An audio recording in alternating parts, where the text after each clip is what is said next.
Hello everyone. Today's lesson in light waves is lesson 2.3, 2.4, wave properties and effects of different types of light. So let's jump on in. Okay, so we're going to look at this visual here. I want you to compare the sun and a grow bulb, and I want you to look at the types of light that are in these types of light. And it says down here, the sun emits all types of light. A grow bulb is designed to emit a lot of the types that plants need for growth and very little of the types that plants don't need. So how is light from a grow bulb different from a light from the sun? I want you to think about that. As you can see, both plants are growing. So how is that? How are the different ways? Is one better? Is one worse? What do you think? All right. So our key concept for today, the first one that is a light source can emit more than one type of light.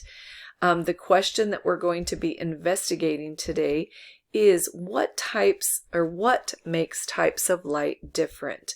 So guiding questions that we're going to review really quickly came from our last lesson when we were checking these off in our reading.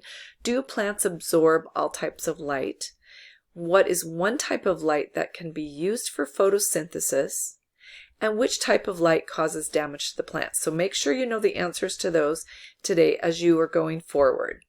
Activity 3 is where you will start investigating different types of light, and we know that different types of light cause different changes in materials. We've learned that so far. Next, we'll figure out what it is about different types of light that makes them so different. Okay, so you're going to use the sim again. We're going to come back to the sim in a new way and make custom light waves. You will make two of the types of light that you read about and compare them side by side. So remember back in harvesting sunlight, I want you to pick two of the types of light you learned about and use them in the sim. If you have to go back into the article, please do. You're going to change the light source setting to custom, and then you will edit the wave and explore how you can change the light. In your assignment portion for the sim mission, some of you will be partner A and others will be partner B. So make sure you're sitting with someone that is the opposite partner as you, or than you, I guess I should say. Each of you will explore a different type of light. Make sure you're exploring different types of light in this, and it will tell you what to do. So make sure you read the instructions. Our first vocab of the day is wave, and this is a pattern that describes how energy is carried from one place to another. Also, light, which is a type of wave that carries energy from one place to another, even through empty space.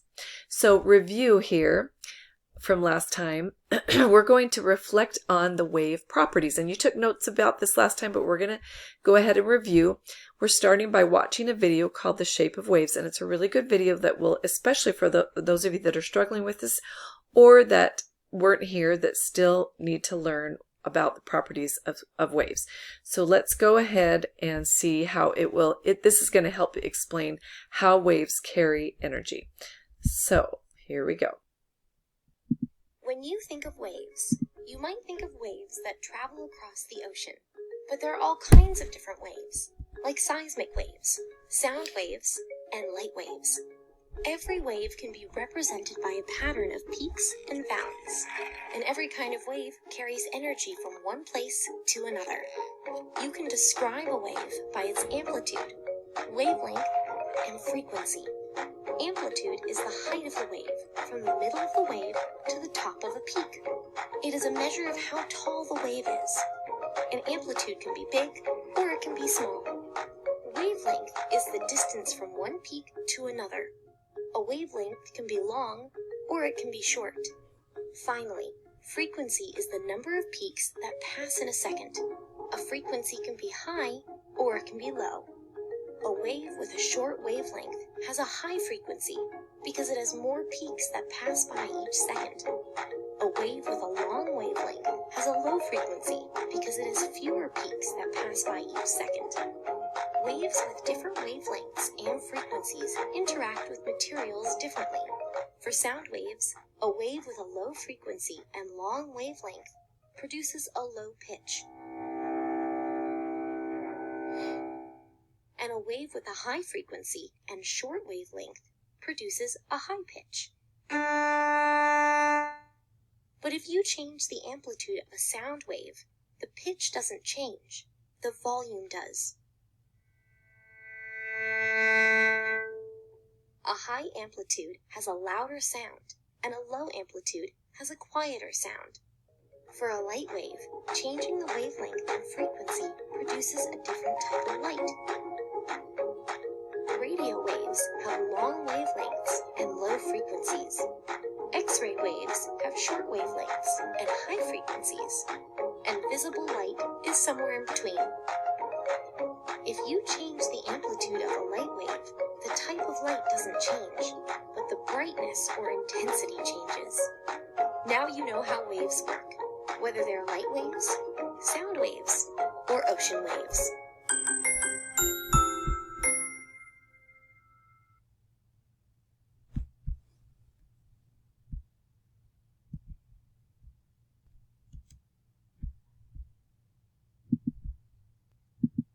Okay, so our next vocab that is wavelength.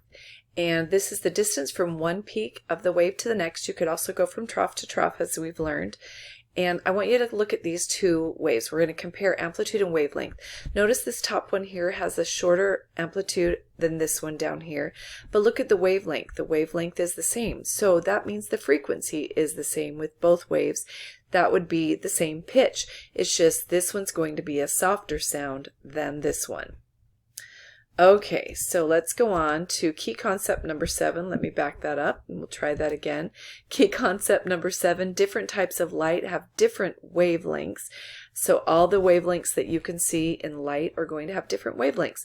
You're going to use a reflection page, this diagram here, to reflect about what you've learned so far. And it shows two different light sources shining on the same material. So I want you to look at the choices and then the damage. You will determine which type of light is being emitted from light source 2. Okay? Then you will think about the scale and the light wave sim. Models like this one are useful for observing phenomena that are too large, too small, too fast, or too slow to observe directly, like light waves. So we have the sim to help us model those and be able to see it on a smaller scale. That is our cross-cutting concept, scale, proportion, quantity, right? So what's great about the the editing a custom wave, the sim provides information about the scale of the wave. It gives you more information. For example, the sim shows an object that is similar in size to one wavelength. So activity 5 is extra credit. You do not have to do it, but you are welcome to do it. And we know that light is a kind of wave. For this activity, you will read and annotate an article about sound, which is another kind of wave. And it's kind of a cool little article. It's called Why No One in Space Can Hear You Scream. So if you want to do that for an extra credit point, just let me know that you did it and I'll make sure to check it. Lesson 2.4 is next, and we're going to start by looking at this picture or this visual here of all these different light waves coming to the Earth and seeing which ones actually reach the Earth. So which types of light do you think may cause skin cancer based on this? I want you to make a prediction in your brain right now. So go ahead and do that. And after you've done that, you are going to use the sim to test it. So you will individually test each type of light from the sun that reaches Earth's surface, and you're going to find out how they change genetic material. You're going to use your modeling tool sheets to model your test results. So whatever the test results you found in the sim, you're going to use the modeling sheet. So let's take a closer look at both modeling sheets. You'll use Model A to show how types of light change the genetic material.